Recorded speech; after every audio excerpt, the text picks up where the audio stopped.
Now, Big Mom was my great grandmother, my mother's mother's mother, my great grandma. And I remember we lived in rural South Carolina. If any of you know rural South Carolina, I grew up in Clinton, and my grandma was in Silver Street. So, no, you haven't heard of those places, but it's okay. When we would drive from Clinton to Silver Street, within like a half a mile, I remember you could see Big Mom's house shining, coming, and all of those years as a child, I thought it was just because, hey, we were almost at Big Mom's house, and perhaps that was the roof. But now I realize it's because Big Mom's house was painted metallic silver. On the outside, it was metallic silver, and every picture frame in her house was also painted metallic silver. In those picture frames were relatives, and I don't know when these images were taken, but early 1900s, maybe late 1800s. But these relatives, looking at all these images, I would swear these people were watching me. Wherever I went in this house, somebody's eyes were always, and you would swear that those eyes were moving. So Big Mom's house was a huge house, which was ironic for an elderly black woman in the Deep South. But she had 3 huge rooms on the left side. It was a shotgun house, if any of you guys know what that is. And 2 huge rooms on the right side with the back porch. Okay, so Big Mom's house was also very old. And so when you open the doors, or when anything happened, which the rocking chairs would rock all by themselves, even when there was no wind, but you would hear things creak. The back door opened, it would creak.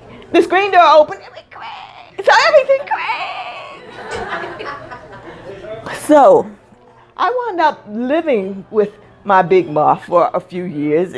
Supposedly I was to care for her, but Big Ma really didn't. She was 97, but she was still strong and able.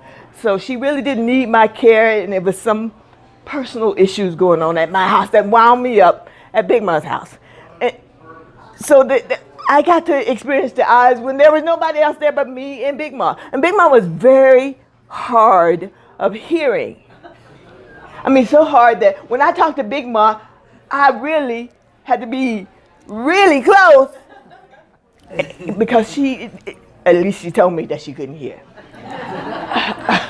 So I lived in the room next to Big Mom. There were 2 huge king-size beds in there, 2 big windows, one behind my bed, one on this other wall. And so I was like, okay, well, I have my privacy. I'm in here. Big Mom's room was through the beads. There was a beaded door. And so I could get to her and she could get to me. So I slept in the bed next to the window on the same side as Big Mom's bed. So we could actually look through the beads and see each other, but we rarely did. This one particular night, I thought I heard footsteps on the back porch. I'm just hearing these footsteps. And I'm like, oh, I can't be hearing footsteps. I didn't hear the back door open. The back door, the screen door would have creaked if somebody opened the door. I didn't hear it. I must be imagining things. So lying there a little while longer. The footsteps don't stop though. The footsteps keep coming. And I'm like, so I sit up in bed and I say, Pedro and Leroy, you better get out of that back porch. You're going to make me wake Big Ma up. What's wrong with y'all? You better get out of here. Because I thought my cousins, Pedro and Leroy, were trying to pull a prank on me. The footsteps didn't stop. They just kept coming. They got to the back door, and I thought, okay, if anybody's on the back porch, then they're going to open the back door, and I hear them. But they came through. The footsteps kept coming through the back door. Back door never opened. They came through the back door. My room is the first room next to the back porch. So I heard my hand on the knob. So by then I sit up and I'm so petrified. But I sit up in the bed and I really can't do anything. I'm just sitting there going, my big mom, who can't really hear, runs into the room through those beads and pulls on the light switch, looks around the room and says, I know you're in here messing with this child. Get out here and leave this child alone. She pulls the light switch back out, turns around, walks through the beads, goes and gets in the bed. And when I can move, I run out of that room and go get in her bed too. I never slept in that room again.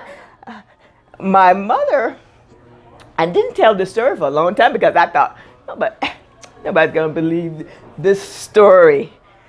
So I didn't tell it for a very long time. However, when I finally did tell my mother, a few years before she passed, she told me, honey, that wasn't nobody but Aunt Lily.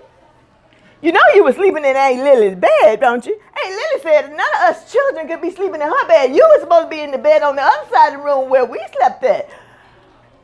I didn't know that. So my mother obviously had experienced Aunt Lily before because there were other scary things that went on at Big Mom's house. But that taught me that, you don't believe the non-physical world, because sometimes things you can't see and or hear are really there. And so I believe we're all connected